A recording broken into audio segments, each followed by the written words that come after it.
Na ką, šiandien dar labą dieną, trumpas reportažėlis iš Kristaus paliepimo, kad jūs žinotumėt, kaip reikia aukoti pinigus ir nešti dešimtinę ir kam ir kodėl. Žiūrim. Kaip turi būti. Aš žinau.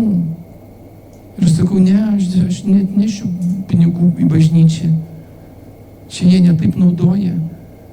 Aš savo dešimtinę nunešiau ir padaviau žmogui. Ir aš sakau, va, aš tave laiminu.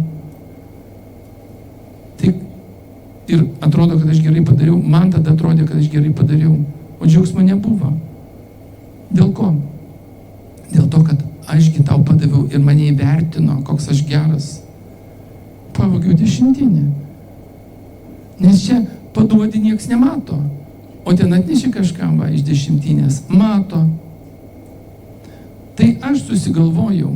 Po to aš girdau pamokslą, kad čia neteisinga kažkam tai duoti dešimtinę. Nu ką, visi girdėjot? Kodėl reikia duoti dešimtinę į bažnyčią? Todėl, kad ten nemato, o čia mato.